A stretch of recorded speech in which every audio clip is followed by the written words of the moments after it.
Hi friends, ఈరోజు వచ్చేసి మనం సైడ్ జాయింట్లు కరెక్ట్గా మనకు ఆది బ్లౌజ్ లేకపోతే మనం ఎలా ఆమ్ హోల్ పెట్టుకోవాలి, హ్యాండ్ ఎలా పెట్టుకోవాలి, కరెక్ట్ కొలతలతో స్ట్రైట్ కుట్లు ఎలా వేసుకోవాలి అనే దాని గురించి మీకు చక్కగా వివరిస్తాను. చూడండి ఈరోజు వచ్చేసి నడుము సైజ్ వచ్చేసి 29, చెయ్యి బారు 10, లూజ్ వచ్చేసి 9.5, చంక భాగం వచ్చేసి 12.5 ఉంది. ఈ కొలతలతోనే మనం సైడ్ జాయింట్లు ఎలా వేసుకోవాలో చూడాలి. ఓకేనా? ఇది వచ్చేసి బ్యాక్ పార్ట్ అండి. బ్యాక్ పార్ట్లో బ్యాక్ హుక్స్లు ఉన్నాయి. మీరు బ్యాక్ పార్ట్ని మాత్రం ఇలాగే కొలుచుకొని 4 భాగాలు చేసి 4వ భాగానికి ఒక గుర్తు ఇలా పెట్టేసుకోండి. తర్వాతకు వచ్చేసి ఇంకొక బ్యాక్ పార్ట్ తీసుకొని దానికి కూడా సేమ్ కాజాల పట్టి వదిలేసి 4వ భాగానికి ఇలా గుర్తు పెట్టండి. 4వ భాగం ఎంత వస్తుంది మనకి? 7.5 వస్తుంది అనమాట. 7.5, 7.5 కొంచెం లూజ్గా అటు ఇటుగా అయితే వేసుకోండి. ఫ్రంట్ పార్ట్ కూడా సేమ్ ఇదే కొలతలతో కరెక్ట్గా ఇలా పెట్టేసుకొని మెజర్మెంట్ని మనం టేప్ కొలత తీసుకొని 4వ భాగానికి మళ్ళీ ఒక గుర్తు అనేది పెట్టుకోవాలి. ఇది ఫ్రంట్ పార్ట్కైనా ఇలాగే, బ్యాక్ పార్ట్కైనా ఇలాగే 4 భాగాలు 4 పార్టులుగా మనం చేసి ఇలా గుర్తులు పెట్టేసుకోవాలి. పెట్టేసుకున్న తర్వాత ఇప్పుడు హ్యాండ్ దగ్గరికి వెళ్ళాలి.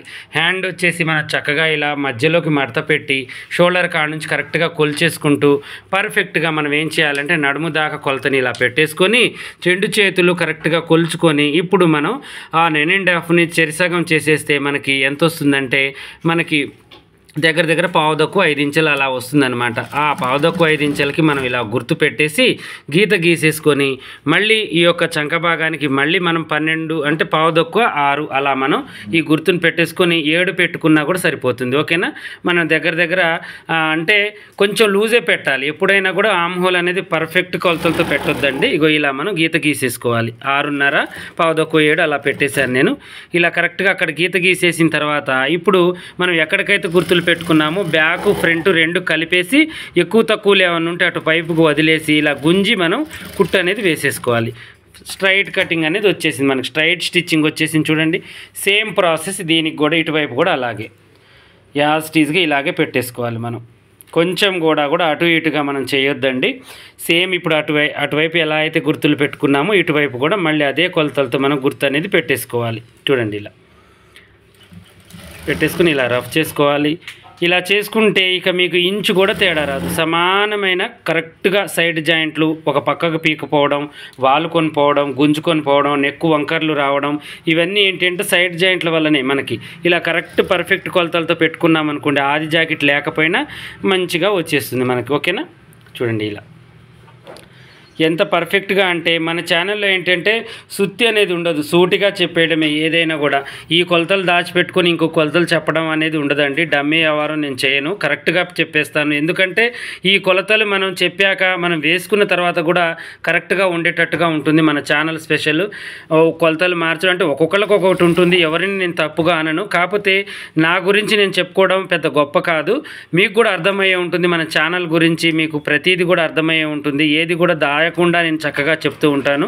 అందుకనే మీకు టక్కున నేను చెప్పేయగలుగుతున్నాను ఏదైనా కూడా. ఇలా మనం పర్ఫెక్ట్గా ఇప్పుడు అటువైపు ఎంత కొలతలు అయితే పెట్టామో అంతే మనం పెట్టేసుకోవాలి.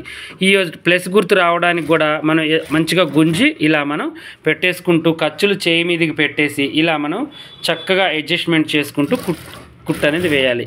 ఇక్కడ కూడా ఇప్పుడు మనం అటువైపు ఎంత అయితే పెట్టామో అంతే మనం పెట్టేసుకోవాలి. చూడండి ఇలా అడ్జస్ట్మెంట్ చేసుకునేంత సత్తా ఉండాలండి ప్రతి మనిషికి కూడా. అలా చేయకుండా మనం కొంచెం ఎక్కువ వస్తుంది కదా, తక్కువ వస్తుంది కదా, ఇది గుంజడం ఎలా, అది గుంజడం, అది కాదు, నిమడడం రావాలి. క్లాత్ నిమడాలి, పర్ఫెక్ట్గా వేయాలి అనేది ఉండాలన్నమాట మనకు. చూడండి ఎంత కరెక్ట్గా వచ్చిందో. ఇప్పుడు మనం కొలుచుకున్న ప్రకారం ఈ కొలత అనేది మనకి రావాల్సిందే. చూడండి 29 అనుకున్నాము, 29 వచ్చేసింది. ఏదైనా తేడా ఉందా? ఏమీ ఉండదు. ఎందుకంటే మనం పెట్టిన కొలత మనకు అక్కడ కరెక్ట్ కాబట్టి కరెక్ట్గా వచ్చేసింది. ఇప్పుడు ఎగస్ట్రా కుట్లు మనం వేసుకోవాలి. ఇంకా అంతే. అటువైపు 4 కుట్లు, ఇటువైపు 4 కుట్లు, 1/4 ఇంచు మీద మనం విప్పుకున్నా కూడా వచ్చేటట్టుగా వేసేసుకోవాలి. ఇలా ఎంత పర్ఫెక్ట్గా వచ్చిందో చూడండి. చాలా ఈజీగా చాలా కరెక్ట్గా వేసుకోవాలండి. ఇది ఈజీ ప్రాసెస్ అనమాట. ఇక మళ్ళీ తర్వాతకి కొంతమంది ఏం చేస్తుంటారంటే ఒక కుట్టు ఎగుడు, ఒక కుట్టు దిగుడు, ఒక దాని మీదకి ఒకటి ఎక్కించడం, చేతుల దగ్గర పొడవు తక్కువ, లూజు, చంక దగ్గర లూజు, ఇవన్నీ వచ్చేస్తుంటాయి. అలా కాదు, ఆమ్ హోల్ లూజు, నడుము లూజు, హ్యాండ్ లూజ్ ఒకటి తీసుకుంటే ఇలా పెట్టేసుకుంటే ఆ కుట్లే మనకి చక్కగా వచ్చేటట్టుగా చేస్తాయి. వాళ్ళకి లూజ్ టైట్ కావాలంటే మనం ఎగస్ట్రా 4 కుట్లు వేసుకుంటే సరిపోతుంది. మనం హద్దు మీద ఒక కుట్టు వేసి ఆ హద్దు దగ్గర కరెక్ట్గా మనం కటింగ్ చేసేసుకోవాలి. మనకి ఎందుకంటే కుట్లు పిగలకుండా ఉంటాయి, మనకి అది సపోర్ట్ చేస్తుంది అనమాట. ఎలాగో ఒక కుట్టు వేస్తున్నాము, అలా మనం ఒక కుట్టు వేసుకోవడం వల్ల చాలా పర్ఫెక్ట్గా ఉంటుంది. ఓకేనా? ఇలా మనం కటింగ్ చేసేసుకొని ఇప్పుడు ఇటువైపు కూడా 4 కుట్లు వేసుకుందాం. చూడండి ఎంత కరెక్ట్గా వచ్చాయో, స్కేల్తో కొట్టినట్టుగానే మన కుట్లు వచ్చాయి, పర్ఫెక్ట్గా ఉన్నాయి. ఇలా మనకి రాదు చాలామందికి. చూడండి మీరు, నేను ఆది బ్లౌజులు చూస్తూ ఉంటాను, పర్ఫెక్ట్గా రావండి కుట్లు. ఒకదాని మీదకి ఒక కుట్లు ఎక్కిస్తూ ఉంటారు. వాళ్ళకు కస్టమర్లకి విప్పుకోవాలన్నా మళ్ళీ ఫస్ట్ నుంచి విప్పుకుంటూ రావాలి, ఒక కుట్టు విప్పబోయి 4 కుట్లు విప్పుతారు. అలాంటి కేసులు ఎన్నో నా దగ్గరికి వచ్చాయండి. మళ్ళీ నేను సరిచేసి చక్కగా ఇలా మనం యథావిధిగా చేసి పంపించిన కేసులు కూడా ఉన్నాయన్నమాట. ఇలా మనం రఫ్ చేసుకోవాలి ప్రతి చివరిలో కూడా. మళ్ళీ యథావిధిగా మళ్ళీ కటింగ్ ప్లేస్లో మళ్ళీ కటింగ్ చేసుకోవడానికి ఎడ్జ్కి ఒక కుట్టు ఇలా వేసుకోవాలి. ఇలా వేసుకున్న తర్వాత మీకు ఫిట్టింగ్ సైడ్ కూడా చూపిస్తాను చూడండి. నేను సైడ్ వర్లాక్ కూడా ఎలా చేయాలో చూపిస్తాను మీకు. వర్లాక్ మిషన్ వెనక్కి తొక్కేది ఉంటుంది, చాలామందికి తెలుసు, కొంతమందికి తెలియదు. ఆ ఫినిషింగ్ కూడా మీకు చూపిస్తాను. ఇంకో ఇలా మనం మంచిగా దారాలు 3 దారాలు ఇలా ఎక్కించుకొని పాదం పైకి లేపి, మనకు దారాలు అవి ఉన్నాయి కాబట్టి థ్రెడ్ పైపింగ్ మందంగా ఉంటుంది. ఇలా చక్కగా అనగదొక్కాలన్నమాట. దీని వెనక్కి మనకి మంచిగా ఉంటుంది. లోడింగ్ చేసినట్టుగానే చాలా బాగుంటుంది. లోడింగ్ కూడా చేసుకోవచ్చు, కానీ ఇది చేయడం వల్ల ఏంటంటే ముడత అనేది రాదు. లోడింగ్ వల్ల మనకి సైడ్ ముడత అనేది వస్తూ ఉంటుంది. దీని ఫినిషింగ్ కూడా చూపిస్తానండి మీకు రివర్స్ తీసి. ఇది వేసిన తర్వాత బ్లౌజ్ యొక్క ఫినిషింగ్ ఎలా ఉంటుందో ఒకసారి చూద్దురు కానీ మీరు కూడా. సైడ్ జాయింట్ వేసిన తర్వాత అలా కుట్టు వేసి మనం ఇలా జిగ్జాగ్ చేసుకున్నాం అనుకోండి, మనకి ఎక్కువగా క్లాత్ అనేది కట్ కాదు. ఓకేనా? ఇలా చేసుకున్న తర్వాత ఇప్పుడు రివర్స్ తీసి చూపిస్తాను. ఇప్పుడు ఇలా రివర్స్ తీసుకున్న తర్వాత చూడండి, ఈ హ్యాండ్ యొక్క డిజైన్ కూడా నేను ఒక వీడియో పెట్టానండి. కావాలి అనుకున్న వాళ్ళు చూడండి. ఇన్స్టాగ్రామ్లో పెడతాను, ఫేస్బుక్లో పెడతాను, నేను మోజోలో కూడా పెడతాను, అలాగే యూట్యూబ్ షార్ట్లలో పెడతాను, యూట్యూబ్లో ఫుల్ వీడియో కూడా పెడతాను. ఓకేనా? ఇప్పుడు చూడండి ఫినిషింగ్ ఎంత బాగుందో మనకి. సైడ్ జాయింట్లు ప్లస్ ఫినిషింగ్ అంతా కూడా దీనికి ఒక్కసారి ఐరన్ కొట్టుకున్నాం అనుకోండి, ఇక లైఫ్లో కూడా మనకి తేడా అనేది రాదు. చంకలో కూడా ప్లస్ గుర్తు చూడండి ఎలా వచ్చిందో. సైడ్ జాయింట్ కూడా చాలా బాగా వచ్చింది. దీనికి మనం చక్కగా ఇక్కడ బొందులు పెట్టుకున్నాం అనుకోండి, ఎంత బాగుంటుందో.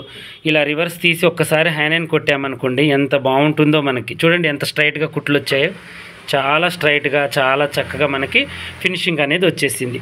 దీన్ని నేను ఏం చేస్తానంటే ఐరన్కు చేతి పని చేసిన తర్వాత ఐరన్ చేసి ఇక వాళ్ళకి ఇచ్చేస్తాను. చూడండి ఎంత బాగుందో, చాలా నీట్గా చాలా చక్కగా ఉంది. ఇక నేను రెడీమేడ్ బొందులు పెడుతున్నాను, ఎందుకంటే ఈ క్లాత్ అనేది మనకి చాలా తక్కువగా ఉందండి, అందుకని నేను ఇక్కడ కూడా తక్కువగా పెట్టేశాను. ఇది కొంచెం బారుగా పెట్టుకుంటే మనకి బాగుంటుంది. ఇక బొందులు కూడా ఇదే క్లాత్తో పెడతాను ఎక్కువగా.